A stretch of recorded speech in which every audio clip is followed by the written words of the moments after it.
Comment recevoir la direction divine? Leçon 7. Et aujourd'hui, nous allons voir un peu plus concrètement, enfin dirait quelqu'un, comment Dieu parle. Donc, leçon 7, et je l'intitule tout simplement Dieu parle. Et dans cette leçon, nous allons donc voir différents moyens dont Dieu peut nous parler, dont Dieu peut se révéler. Et ça va, je crois, vraiment vous faire du bien, vous bénir. Et je prie que ça élargisse vos attentes, vos horizons aussi sur la diversité des moyens que Dieu a. Et en même temps que ça nous garde vraiment dans la conviction et l'attente à ce que Dieu se révèle à nous, à ce qu'il se manifeste et que nous soyons pleinement disposés à ce qu'il puisse le faire de la manière qui est la bonne, au bon moment, qui lui est appropriée. Nous avons posé différents fondements dans les leçons précédentes. On a écarté aussi certaines fausses routes. Et donc dans la dernière leçon, on a commencé à faire le lien en disant comment éviter de faire fausse route, comment éviter les erreurs. C'est d'une part d'être toujours et encore dans la parole de Dieu, dirigé par le Saint-Esprit, et de vraiment nous offrir à Dieu, nous consacrer, dépendre de lui. Et vous savez, si nous faisons ces choses, eh bien, nous nous exposons à sa grandeur, sa majesté, sa toute-puissance, et finalement à beaucoup plus que ce que nous aurions pu attendre en essayant de produire, provoquer des choses ou en nous limitant à certaines pratiques.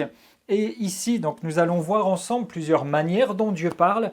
Mais là encore, on ne veut pas non plus comme sélectionner en disant Dieu aujourd'hui, il faut que tu utilises tel moyen ou tel moyen. Mais c'est juste pour ouvrir notre esprit, élargir notre perception peut-être sur certaines choses aussi, pour se dire tiens, Dieu peut parler de telle et telle manière. Prendre conscience que Dieu parle de plein de manières. Et d'ailleurs, la parole dit que Dieu parle, mais on n'y prend pas garde. Donc on veut, nous, au contraire, prendre garde, écouter et permettre au Seigneur de nous parler. Alors Dieu parle et le premier moyen, et je ne peux pas faire autrement que de commencer par là, et le moyen par excellence, c'est la parole de Dieu. Dieu nous parle par sa parole. Déjà le psalmiste disait plusieurs fois, il dit par exemple « Ta parole est une lampe à mes pieds et une lumière sur mon sentier ». Jésus dit dans Jean 10 « Mes brebis entendent ma voix » et elles me suivent. Donc c'est vrai que nous entendons sa voix et nous pouvons l'entendre de différentes manières, dont ce que nous allons voir aussi dans ces leçons. Mais nous pouvons aussi entendre et écouter le Seigneur à travers ce qu'il a déjà dit dans sa parole. Et puis rappelons simplement ici Matthieu 4, au verset 4, où Jésus dit que l'homme ne vivra pas de pain seulement, mais de toute parole qui sortira de la bouche de Dieu. Jacques qui insiste en disant « mettez en pratique la parole ». Donc pour ça, il nous faut l'écouter, puis ça nous oriente sur quoi faire. Et de Timothée 3,16 aussi, auquel vous êtes certainement familiers, mais qu'il est toujours bon de reprendre. De Timothée 3,16, « Toute parole est inspirée de Dieu et utile pour enseigner, convaincre, corriger, instruire dans la justice, afin que l'homme de Dieu ou la femme de Dieu, afin que le serviteur et la servante de Dieu, afin que le fils et la fille de Dieu soient accomplis et propres à toute bonne œuvre. » Donc, la parole est inspirée pour enseigner, convaincre, corriger, instruire dans la justice. Aussi, ça inclut le fait de nous diriger, de nous orienter. Donc, le moyen par excellence, la parole. Un autre moyen, une manière dont Dieu nous parle, nous avons parlé à la fin de la dernière leçon de la consécration. Et en fait, quand nous nous consacrons, simplement nous nous rendons disponibles. Et alors Dieu nous parle. Nous avons vu l'exemple des apôtres qui se tenaient devant Dieu dans le livre des Actes, et le Saint-Esprit leur dit alors « Mettez-moi à part, Saul et Barnabas, pour l'œuvre à laquelle je les appelle ». On voit aussi que la vie, le ministère de Jésus était vraiment marqué par la prière, et qu'en sortant de ces temps de prière, il avait reçu des orientations et des directions. Regardons par exemple pour l'appel des disciples dans l'évangile de Luc, au chapitre 6 et au verset 13.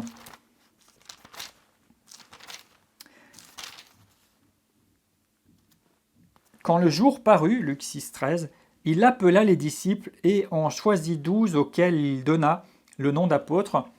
Et juste avant, au verset 12, il est dit « Jésus se rendit sur la montagne pour prier, et il passa toute la nuit à prier Dieu. »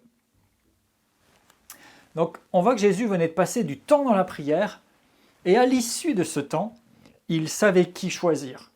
Et bien sûr, ce n'est pas dit textuellement, mais on peut largement faire le lien entre les deux et réaliser que c'est à travers aussi ces temps où il se tenait devant le Père, où il était en communion avec son Père dans la prière, qu'il reçoit des orientations, et notamment sur qui choisir et qui allait le suivre pendant ce ministère terrestre. Et puis bien plus tard, à la fin de son ministère, juste avant, vous connaissez cet épisode de Gethsémani, nous l'avons déjà étudié par rapport à la volonté de Dieu dans les premières leçons, mais Jésus va se retirer pour prier.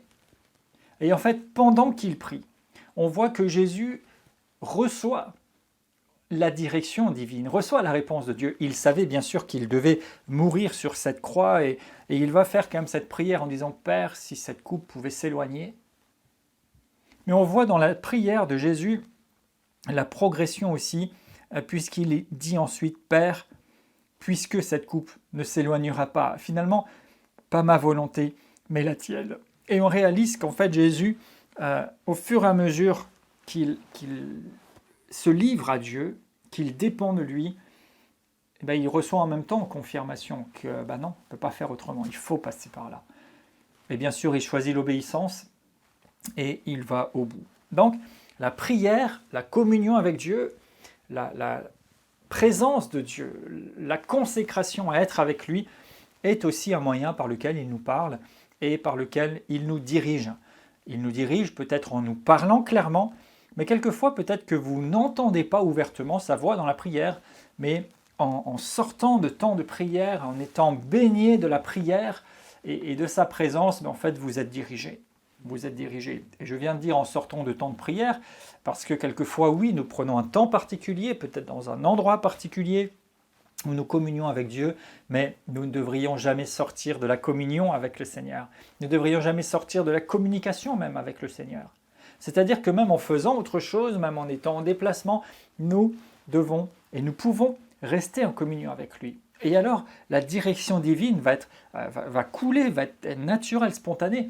Pourquoi ? Parce qu'on n'a pas besoin de marquer à chaque fois un temps d'arrêt pour se retirer, pour prier. Mais en fait, au fur et à mesure, si on est en communion avec le Seigneur, les choses de l'esprit sont actives et sont beaucoup plus perceptibles à notre esprit et à notre être entier.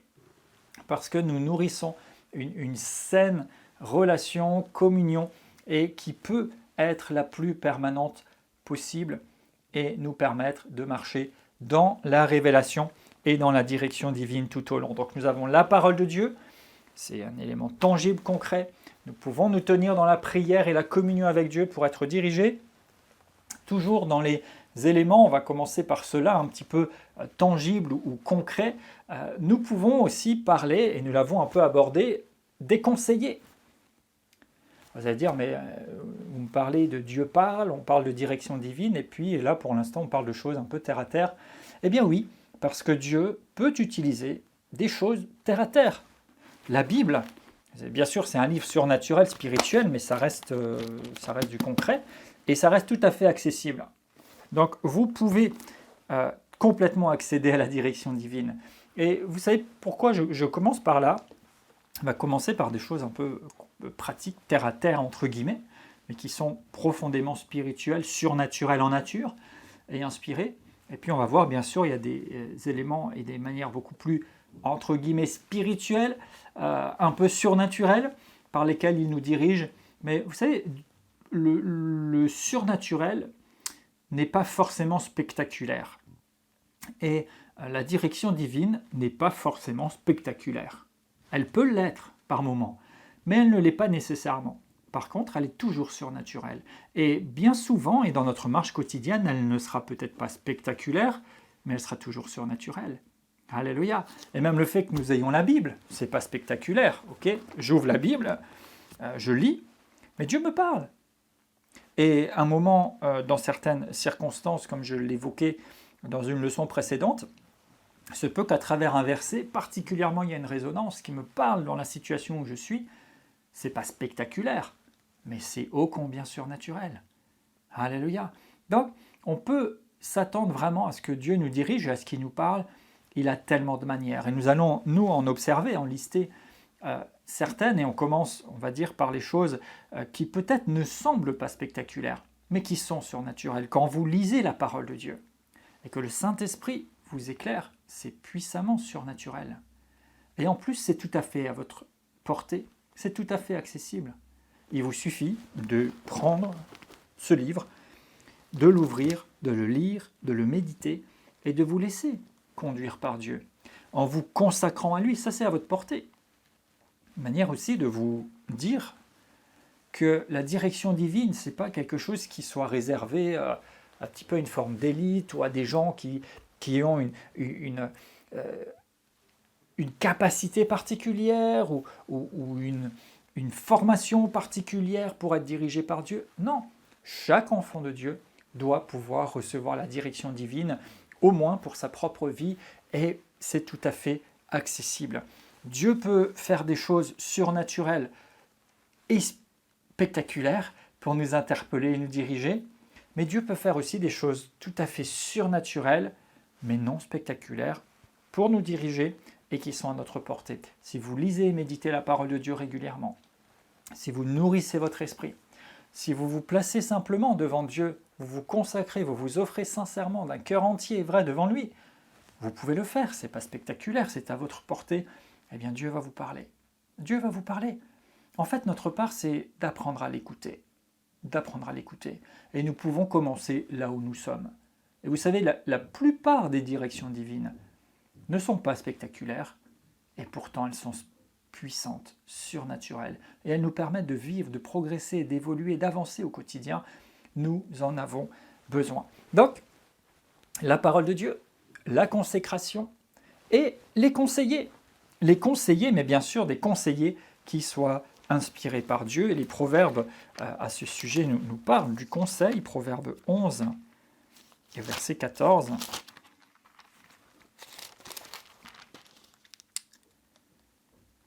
Quand la prudence fait défaut, le peuple tombe, et le salut est dans le grand nombre de conseillers. Proverbe 12, verset 15, encore. La voix de l'insensé est droite à ses yeux, mais celui qui écoute les conseils est sage. Donc le conseil peut être une forme de sagesse.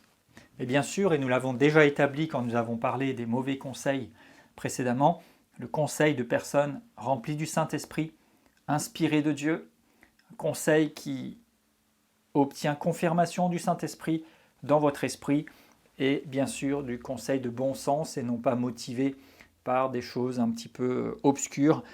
Mais le conseil peut être une manière aussi dont Dieu vous dirige, parce que la sagesse de quelqu'un qui est expérimenté, qui marche avec Dieu, peut être vraiment profondément utile. Parfois, quand nous avons besoin aussi de direction divine, bien sûr, nous en avons besoin normalement au quotidien, mais il y a bien des moments où nous nous rendons compte, les uns et les autres, que nous avons besoin ou envie d'être dirigés par Dieu parce qu'il y a une décision à prendre, parce qu'il y a peut-être une orientation à choisir, parce qu'il y a peut-être un événement qui est là, et on dit « j'ai besoin d'entendre Dieu ». Mais souvent dans ces moments-là, parce que nous sommes humains, parce que nous sommes faits de chair, et parce que nous avons aussi des émotions, des sentiments, et que nous avons aussi notre volonté propre, il arrive que tout ça, ça puisse être un petit peu mixé, et qu'on puisse être un petit peu aussi emporté ou influencé par nos émotions, par notre état d'esprit du moment. Et donc c'est bon aussi, c'est utile dans des moments comme cela, d'avoir des conseillers qui sont plus extérieurs à la situation. Donc qui vont être peut-être moins, et certainement moins influencés par les sentiments, par le ressenti, par des impressions, par le mouvement peut-être qui se fait autour de vous quand vous devez décider. Et donc ça permet d'avoir une vue plus large. Maintenant, ça ne veut pas dire que c'est eux qui décident pour vous. Okay, on ne dit pas la sagesse, c'est que les autres décident à votre place. On ne dit pas que l'insensé fait ce qu'il veut, mais celui qui écoute les conseils pour faire exactement ce qu'on lui dit est sage. Non, non. on parle de conseil. C'est-à-dire que c'est bon de pouvoir prendre conseil. Mais par contre, la décision, c'est votre responsabilité. C'est votre responsabilité, mais en fait, votre responsabilité, vous pouvez, si je peux dire ça comme ça, la décliner sur le Seigneur, en disant Seigneur, je dois décider, il y aura certainement des conséquences, alors je veux dépendre de toi, et je m'abandonne à toi. Et je te demande, précieux Saint-Esprit, de me diriger, de m'inspirer, de me montrer la voie. Vous savez, le Seigneur va le faire. Le Seigneur ne prend pas plaisir à nous voir galérer, à nous voir hésiter, à nous voir troubler. Hein. Absolument pas. Ça, c'est clair que non. Le Seigneur ne s'amuse pas à parsemer notre parcours et notre vie de situations comme ça, juste pour voir. Non. Par contre, le Seigneur prend plaisir à voir, quand nous sommes dans des situations potentiellement troublantes et agitées, eh bien que nous restons en paix et que nous dépendons de lui, que nous dépendons de sa parole, que nous nous tenons dans sa présence, que nous nous consacrons à lui pour savoir quoi, et aussi que nous puissions entendre, écouter les conseillers pour éclairer notre décision et notre avancée.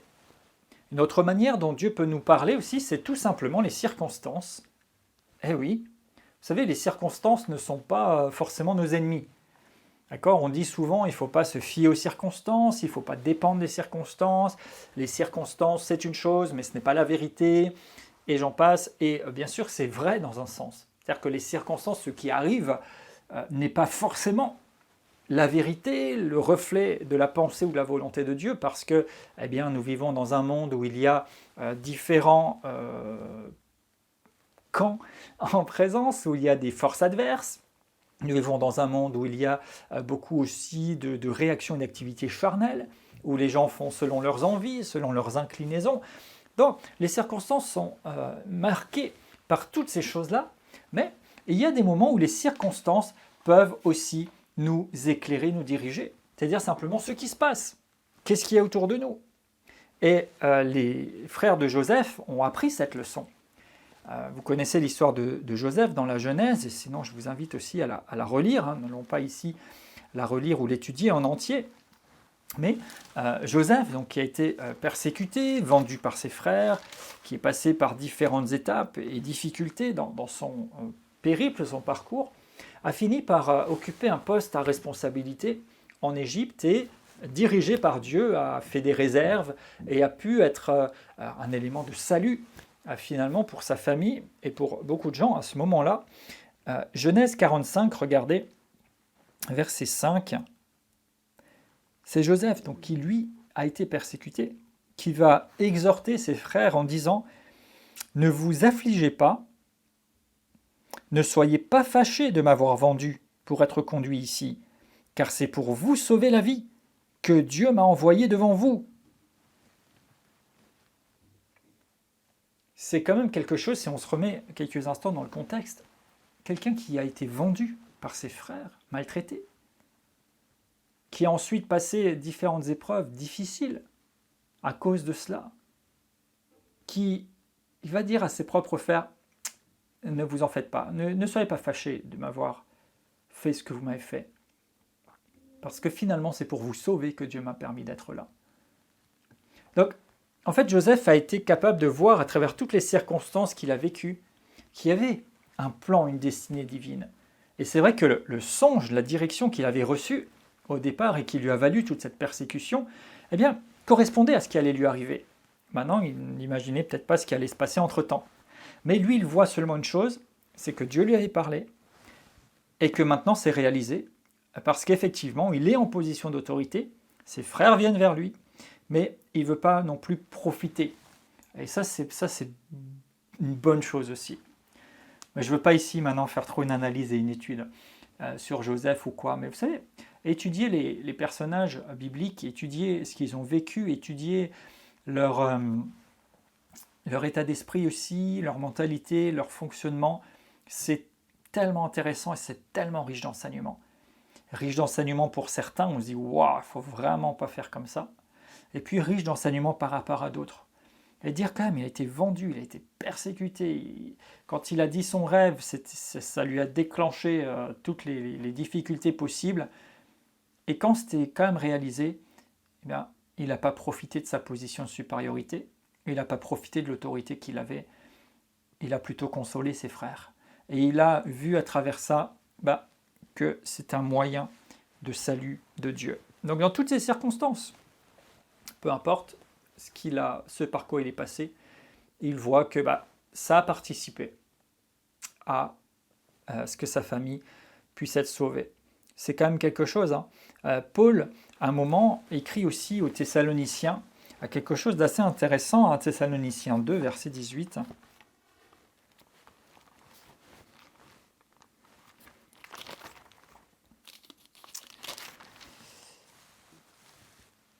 Nous voulions aller vers vous, du moins Paul, une fois et même deux, mais Satan nous en a empêchés. Alors ça c'est étonnant, parce qu'on se dit, tiens, Satan l'a empêché d'aller vers Dieu. Et pourquoi il l'a écrit? Enfin, d'aller vers les Thessaloniciens, pardon. Pourquoi il l'écrit? On pourrait dire quand même, Paul, l'apôtre et tout, comment il peut dire que Satan l'a empêché de faire quelque chose? Est-ce qu'il n'a pas pris la victoire dans le nom de Jésus? Vous savez, des fois, il y a des réalités tellement plus grandes derrière les événements et les circonstances. Et en fait, ici, Paul va dire, Satan a empêché une, même deux fois. Mais vous savez, Satan a empêché Paul d'aller chez les Thessaloniciens pour leur dire ce qu'il avait à leur dire. Mais derrière ça, du fait qu'il n'ait pas pu y aller, il a écrit. Et le fait qu'il ait écrit, aujourd'hui nous pouvons lire les enseignements qui sont dans les épîtres aux Thessaloniciens et qui sont une nourriture spirituelle pour nous aussi. Donc ce qui paraissait un empêchement d'un côté a finalement tourné en bénédiction et en opportunité puisque nous avons maintenant ce livre aux Thessaloniciens. S'il avait pu y aller, il n'aurait peut-être pas écrit et nous n'aurions pas ce livre sous les yeux. Donc, il peut y avoir des circonstances qui, quelque part, sont un empêchement, qui semblent un blocage, mais qui, en fait, derrière, participent quand même à l'accomplissement du plan divin. Et Dieu n'est jamais pris de court, c'est ce qui est merveilleux. Vous savez, quoi qu'il arrive, même si aujourd'hui vous êtes dans des circonstances qui paraissent complètement contraires à ce que Dieu vous a dit, c'est pas la fin de l'histoire. C'est pas la fin de l'histoire. Tant que le coup de sifflet final n'a pas été donné, rien n'est joué.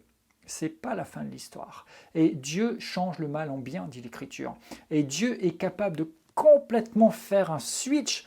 Et il ne lui faut quasiment rien pour le faire. Parce qu'il est tout puissant. Parce qu'il est tout puissant. Et quelquefois, avec le recul, on va dire, finalement, d'être passé par telle et telle circonstance, c'était utile. C'était utile à ce qui allait être manifesté. Ou peut-être c'était nécessaire à ce qui allait être manifesté. Parfois c'est nécessaire d'être passé par telle et telle circonstance pour se laisser émonder par Dieu, pour être travaillé par le Seigneur et pour avancer. Parfois c'est utile parce que ça va préparer le terrain pour l'accomplissement, ce qui n'aurait pas pu se faire tout de suite. Donc les circonstances peuvent être aussi un moyen par lequel le Seigneur nous parle. Mais quoi qu'il arrive, nous savons, Romains 8, 28, que toute chose travaille ensemble au bien de ceux qui aiment Dieu, de ceux qui sont appelés selon son dessein. Donc on sait que quelles que soient les circonstances, ça doit travailler ensemble à notre bien.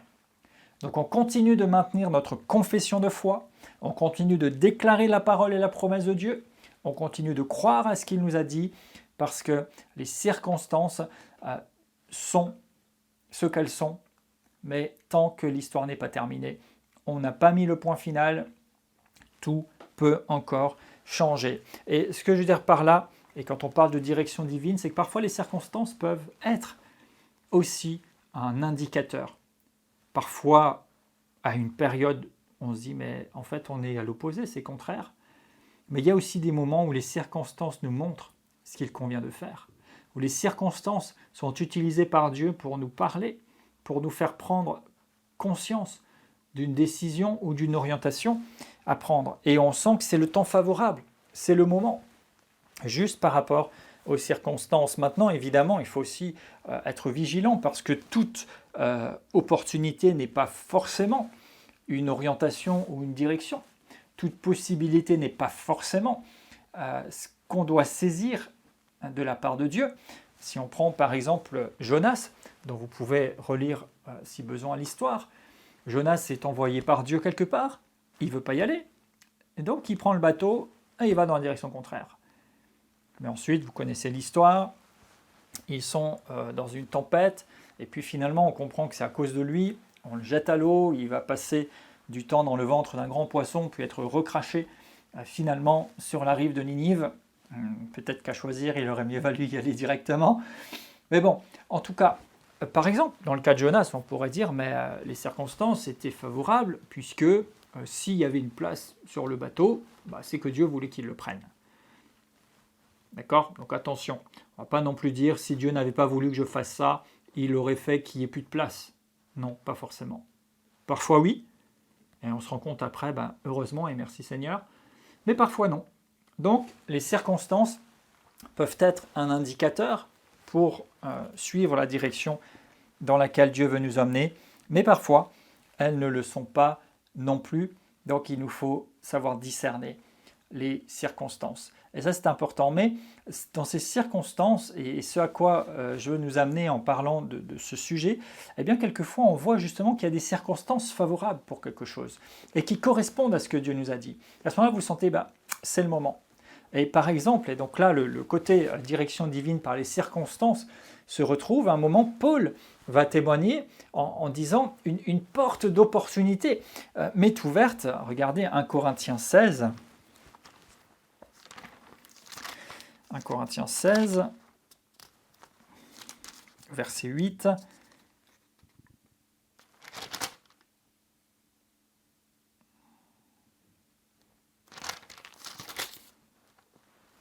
« 1 Corinthiens 16, 8. « Je resterai encore à Éphèse jusqu'à Pentecôte, car une porte grande et d'un accès efficace m'est ouverte, et les adversaires sont nombreux.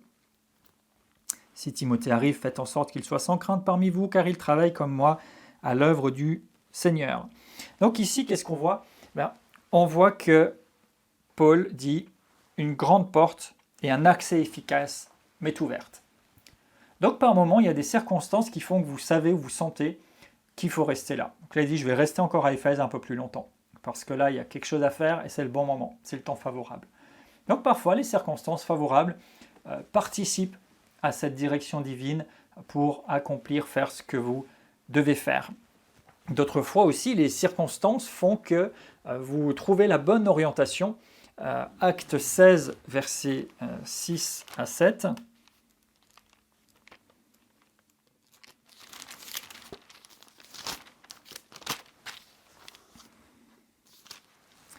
Ayant été empêchés par le Saint-Esprit d'annoncer la parole dans l'Asie, ils traversèrent la Phrygie et le pays de Galatie. Arrivés près de la Mysie, ils se disposaient à entrer en Bithynie, mais l'Esprit de Jésus ne le leur permit pas. Ils franchirent alors la Mysie, descendirent à Troas, et pendant la nuit, Paul eut une vision. Un Macédonien lui apparut et lui fit cette prière « Passe en Macédoine et secours-nous ». Donc ici, ils ont été empêchés. Ils n'ont pas pu aller là où ils devaient, donc ils ont un petit peu circulé dans plusieurs zones, jusqu'à ce qu'ils reçoivent la direction de ce qu'ils devaient faire. Donc ils voulaient d'abord aller en Asie, mais finalement, il ne fallait pas qu'ils y aillent. Et les circonstances qui se sont mises en place à ce moment-là ont fait qu'ils ont pu suivre la vision et la direction d'aller en Macédoine. Donc, ce que je veux dire par là, nous ne devons pas évidemment être dirigés par les circonstances, comprenez bien. Mais par moment, Dieu peut utiliser des circonstances pour nous diriger. Et là, on le voit bien parce que dans les Actes, il est dit « le Saint-Esprit les ayant empêchés ». Et quand je dis « le Saint-Esprit les ayant empêchés », c'est que le Saint-Esprit a utilisé des moyens pour qu'en fait, ils ne puissent pas y aller. Et finalement, ils ont circulé et ensuite, ils ont reçu la nouvelle direction en disant « vous n'avez pas pu aller en Asie, mais ce n'est pas la fin de l'histoire, vous allez partir en Macédoine ». Et là, ils vont faire ce qu'ils doivent faire. Donc, Dieu nous parle et il peut le faire notamment par des circonstances, par des portes d'opportunité qui sont ouvertes, dont il est parlé, ou parfois par des choses qui ne se font pas, mais on réalise par la suite, finalement, heureusement que ça ne s'est pas fait, parce qu'il y avait autre chose en vue. Et bien sûr, Dieu ne nous laisse pas, entre guillemets, en plan, Dieu ne nous laisse pas en attente, Dieu ne nous laisse pas suspendus comme ça, il va nous conduire et nous montrer la suite, et il veille. Donc quoi qu'il arrive, restez confiants, restez dans la foi, attachez-vous à Dieu, et vous verrez qu'il y a des moments où les circonstances s'alignent, et là vous savez. Le Saint-Esprit va utiliser, il va vous dire c'est le moment. Et quand il vous dit c'est le moment, vous voyez que les circonstances aussi suivent. Ok ? Ce n'est pas les circonstances qui font que vous dites j'y vais, mais le Saint-Esprit va vous dire c'est le moment, et vous allez voir que les circonstances sont favorables. Et d'autres fois, le Saint-Esprit peut dire c'est pas le moment, et effectivement les circonstances ne sont pas là. Après, vous avez toujours la possibilité, si vous voulez, de forcer, et ça peut peut-être passer, mais vous ne serez pas dans le plan parfait de Dieu, et ça, ce n'est pas ce que nous voulons. Nous ne sommes pas là pour ça, nous sommes là pour nous laisser diriger par Dieu, et écouter les moyens, tous les moyens par lesquels il nous parle. Et donc, on va commencer à aller maintenant dans les choses un peu plus spectaculaires. Dieu peut nous parler, et Dieu a parlé à plusieurs reprises dans les Écritures par l'intervention des anges. Et ça, depuis l'Ancien Testament, et très régulièrement, il y a des passages où des anges interviennent, et même dans le Nouveau Testament et dans le livre des Actes, notamment, on voit des anges qui interviennent et qui disent aux serviteurs de Dieu, voilà ce que vous ferez, voilà où vous irez, voilà comment ça va se passer. La venue de Jésus, bien sûr, a été annoncée par des anges. Donc, les anges sont des messagers, et par moments, vous pouvez être visité par le Seigneur à travers un ange qui peut vous parler et vous servir quelque chose. Et le Seigneur lui-même aussi peut vous parler et venir vous parler en personne. C'est un moyen par lequel Dieu peut parler. Toujours dans le surnaturel, les miracles. Dieu peut vous donner l'orientation, Dieu peut vous parler à travers des miracles. Une situation, une circonstance vraiment miraculeuse. Ou bien une intervention de Dieu qui est un miracle. On voit qu'il y a vraiment quelque chose de particulier qui s'est produit. Et ça aussi tout au fil des Écritures. Et Dieu a dirigé son peuple d'une façon miraculeuse. Nous lisons ça dans le livre de l'Exode, et vous pourrez le retrouver d'ailleurs plusieurs fois, mais prenons par exemple Exode 13, où cette mention est faite. Il est dit, Exode 13, verset 21, « L'Éternel allait devant eux le jour dans une colonne de nuée pour les guider dans le chemin, et la nuit dans une colonne de feu pour les éclairer, afin qu'ils marchent jour et nuit. La colonne de nuée ne se retirait point devant le peuple pendant le jour, ni la colonne de feu pendant la nuit. » Donc là, Dieu les a dirigés vraiment surnaturellement, une colonne. Si vous preniez les rois mages qui devaient venir voir Jésus, eux, ils ont vu une étoile qui les a dirigés. Donc Dieu peut utiliser des signes surnaturels, des éléments miraculeux pour vous diriger, pour vous orienter. Il y a des épisodes aussi et des récits dans certains moments historiques ou dans certains réveils aussi, où des gens témoignent avoir été dirigés clairement par une lumière, par un signe, par quelque chose de visible et de surnaturel, qui les a amenés là où ils devaient aller. Donc, Dieu est illimité. Et comme je vous le disais, on regarde différents moyens, des moyens plus ou moins surnaturels, enfin ils le sont tous, mais plus ou moins spectaculaires. Mais Dieu peut nous parler finalement de toutes les façons possibles. De toutes les façons possibles. Et nous pouvons nous attendre à lui. Et c'est pour ça que la clé, c'est vraiment de se consacrer et de s'attendre à lui. Et il parlera d'une manière ou d'une autre, à nous d'y prendre garde et de nous y attendre. Une autre manière dont Dieu peut nous parler, eh bien, ce sont par des songes. Les songes, c'est comme un rêve que Dieu vous donne, mais ce n'est pas juste un rêve qu'on fait parce que notre cerveau a été marqué par les événements de la journée ou parce qu'il nous préoccupe. C'est vraiment quelque chose où, quand vous avez ça dans votre esprit et vous savez que Dieu vous a parlé. Il y a des choses précises, il peut y avoir des instructions, il peut y avoir des directions, il peut y avoir des détails vraiment. C'est quelque chose qui vous marque et vous savez que Dieu vous a parlé. Et régulièrement, dans l'Écriture, il y a des gens qui ont été dirigés par Dieu dans des songes. Donc, vous pourrez aussi retrouver certaines références sur le support de cours. D'accord ? On ne va pas tout parcourir pour avancer, mais régulièrement dans l'Ancien Testament, des songes sont donnés. Les mages vont aussi avoir une direction de Dieu, les bergers vont avoir un songe, et il y a vraiment plusieurs fois cette expression qui revient, et c'est une façon dont Dieu aussi peut vous parler, peut vous diriger. Il peut aussi vous parler par des visions. Là, les visions, alors il y a plusieurs façons aussi dont vous pouvez avoir une vision. Vous pouvez avoir une vision spirituelle, c'est-à-dire que vous êtes bien sûr bien éveillé, mais il y a une vision, c'est-à-dire que vous voyez quelque chose dans votre esprit, vous voyez quelque chose en esprit, Dieu vous parle à travers ça. Ou bien vous pouvez avoir carrément une vision ouverte, c'est-à-dire que vous avez les yeux ouverts, grands ouverts, et vous voyez une scène se dérouler, ou bien vous voyez quelque chose, ou bien vous voyez une réalité spirituelle, et Dieu vous parle par des visions. Et ça, des visions, il y en a énormément au fil des Écritures, Ancien Testament, Nouveau Testament, des visions, des visions. Et ça, c'est quelque chose, vraiment, Dieu veut qu'on puisse voir. Et il y a quelque chose qui est relié aussi avec le fait de voir. Mais c'est tout un sujet, je ne veux pas m'écarter. Mais en tout cas, des visions. Donc, au fil de l'Ancien Testament, la vision de Pierre, par exemple, dans Acte 10 aussi, à travers laquelle il va être sensibilisé par Dieu pour aller prêcher l'évangile aux païens, alors que jusqu'à présent, seuls les Juifs recevaient le message de l'évangile parce que les autres étaient considérés comme impurs. Et donc Dieu utilise une vision pour l'envoyer. La vision, évidemment, est spectaculaire de Saul, qui était en chemin pour persécuter l'Église et qui va voir Jésus-Christ glorifié, enfin, en tout cas une grande lumière qui va finalement l'aveugler sur ce chemin et qui va changer complètement sa vie. Plusieurs fois, il est question encore de vision au fil du livre des Actes, par lesquels ils reçoivent aussi des instructions ou des communications divines.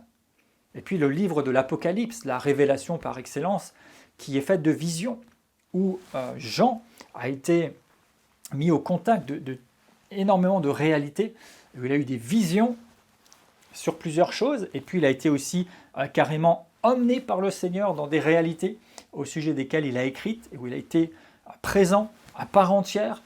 Donc Dieu parle de toutes ces différentes manières, et c'est vraiment quelque chose qui peut être spectaculaire ou pas, parce qu'en fait vous choisissez ou non, de céder, de croire et de regarder ce que Dieu vous montre, et de le communiquer ou pas. Parfois, mais ça c'est aussi tout un sujet qu'on ne va pas développer ici, mais plus dans les dons spirituels et sur la prophétie, de savoir quoi faire avec cette vision. Mais nous, on parle de direction divine. Et donc Dieu peut vous amener la direction à travers un songe ou à travers une vision. Et vous savez à ce moment-là que ce n'est pas juste quelque chose comme ça. Vous savez que c'est Dieu qui vous conduit et que c'est la réponse dont vous avez besoin. Un autre de ces moyens encore surnaturels et potentiellement spectaculaires, c'est une voix audible. Dieu parle, et on a des exemples dans l'Écriture, avec une voix audible. Quand Paul, toujours pour rester sur son exemple, à ce moment-là c'était encore Saul, dans Acte 9, va faire cette rencontre frappante, renversante, littéralement, puisqu'il est tombé de son cheval, avec Jésus, il entend une voix qui lui parle. Et il va pouvoir répondre en disant « Mais qui es-tu » Il vient « Mais je suis Jésus que tu persécutes. » Donc, on peut entendre une voix. Et déjà, dans l'Ancien Testament, il y a cet exemple assez célèbre aussi avec Samuel, dans le premier livre de Samuel, où tout jeune, alors qu'il était dans la maison du sacrificateur Élie, il va entendre audiblement la voix du Seigneur. Mais il n'est pas encore habitué, il ne sait pas ce que c'est. Et il va entendre la voix du Seigneur qui résonne « Samuel, Samuel ». Et lui pense tout naturellement que c'est Élie qui l'appelle. Et donc il va vers Élie en disant « Oui, tu m'as appelé, que veux-tu » Et au bout d'un moment, Élie comprend que c'est Dieu qui est en train de parler à Samuel, de l'appeler. Et lui dira « Si tu entends encore cette voix, Samuel, tu répondras « Par le Seigneur, ton serviteur écoute ». Et effectivement, Samuel va recevoir une révélation du Seigneur de cette manière-là, avec une voix tout à fait audible, qui a même fait qu'il se réveille la nuit. Et très très très souvent dans la Bible et dans l'Écriture. Il est dit « Dieu parla »,« Dieu dit ». Et on peut voir à travers ça que Dieu s'est révélé. Et Dieu s'est révélé ouvertement. Maintenant, ça peut être avec cette voix audible, ça peut être par une vision, par un signe, par un songe, par différents éléments.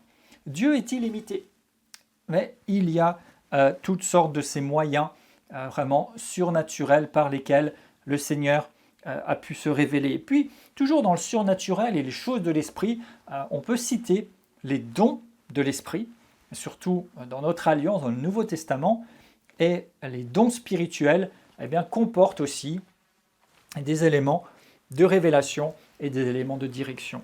Donc ce n'est pas le moyen par lequel Dieu va vous parler à travers quelqu'un d'autre extérieurement pour vous révéler quelque chose.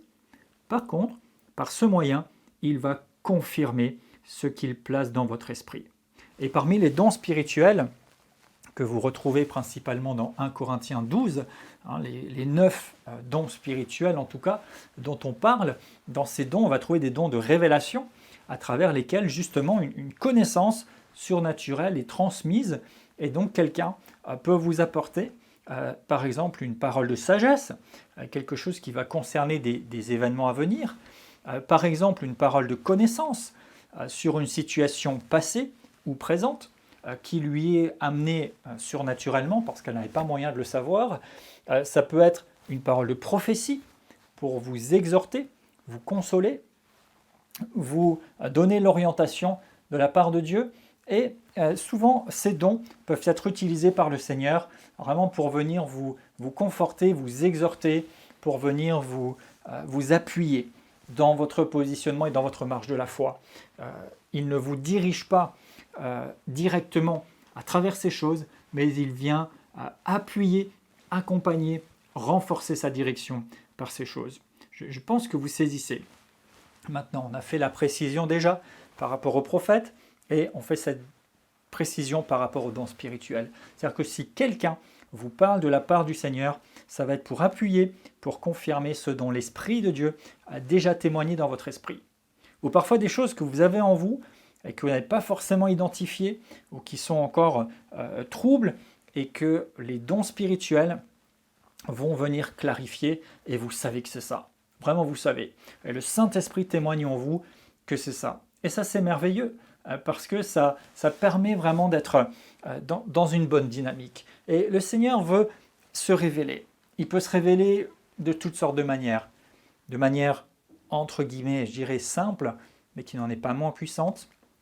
Quand vous lisez sa parole, quand vous êtes en prière, quand vous communiez avec lui, de manière plus spectaculaire, à travers une voix, à travers un miracle, à travers une orientation, à travers un signe, à travers des choses qui se passent. Quand je parle de signes, c'est bien sûr des signes distinctifs, donc dans la catégorie des miracles, par exemple la nuée, la colonne, une étoile, donc des choses visibles, surnaturelles, et qui peuvent vous diriger, vous orienter, et il peut le faire de toutes ces manières-là, et puis il est illimité, vous savez, Dieu peut utiliser tout ce qu'il veut. Tout ce qu'il veut. Tout ce qu'il veut. Rappelez-vous encore, ce n'était pas pour la bonne raison, mais Balaam, Dieu a utilisé son âne pour lui dire, du moins pas pour lui dire où aller, mais pour lui parler. C'est une manière de l'interpeller. Dieu peut faire parler même des éléments s'il le faut. Non, Dieu peut nous parler de toutes sortes de façons, mais il a une façon qu'il aime, qu'il chérit particulièrement.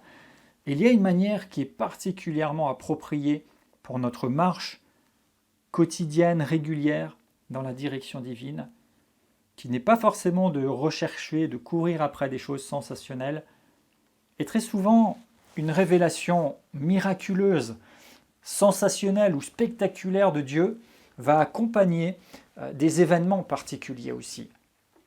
C'est-à-dire que l'intervention comme ça spectaculaire ou miraculeuse est reliée vraiment à quelque chose de particulier. Parfois ça peut être à l'appel de Dieu, parfois pas. Parfois c'est un temps particulier d'épreuve ou de difficulté ou de manifestation particulière que ça se passe par rapport à tout un environnement, mais Dieu est souverain. Et peu importe quel moyen Et peu importe qu'il n'y ait pas de moyens surnaturels, ça c'est important, peu importe qu'il n'y ait pas de moyens spectaculaires, qu'il n'y ait pas de moyens sensationnels, ce n'est pas ça qui importe. Ce qui importe, c'est que Dieu parle et que vous l'écoutiez. Et si vous écoutez le Seigneur, que vous vous mettez à sa disposition, il va vous parler d'une manière ou d'une autre. Et peu importe la manière, vous savez, ça peut être tout à fait silencieux. Rappelez-vous un moment, et vous pourrez rechercher et relire ça, Dieu interpelle le prophète Élie en passant devant lui de différentes manières. Des choses remarquables, spectaculaires. Du feu, du vent, des choses grandes. Et puis à la fin, c'est juste un murmure doux et léger, elle dit l'Écriture, et Israël dit que Dieu n'était pas dans toutes les choses bruyantes, remarquables, mais il était dans ce doux murmure. À ce moment-là, ça ne veut pas dire qu'il est jamais dans les choses remarquables, puisqu'évidemment nous avons, et nous venons d'en citer juste quelques-uns, des témoignages et des éléments où oui, Dieu a parlé ouvertement, Dieu a montré ouvertement, Dieu s'est manifesté par des miracles visibles, sensibles, perceptibles, ouvertement, mais il y a d'autres moments aussi où c'est dans le calme, dans la tranquillité, je dirais même dans l'intimité entre le Seigneur et son enfant qu'il vous dirige, et c'est ce qu'il y a de plus fondamental et ce dans quoi nous avons besoin de progresser, parce que notre vie est supposée être, je rappelle encore et toujours Romains 8, 14, conduit par l'Esprit de Dieu ou dirigé par l'Esprit de Dieu, et l'Esprit, verset 16, qui témoigne à notre esprit. Et le plus grand élément que nous avons et que Dieu nous a donné et auquel nous pouvons nous fier et nous disposer et travailler, c'est justement ce témoignage intérieur. Et nous allons revenir là-dessus et ce sera le sujet de notre prochaine leçon.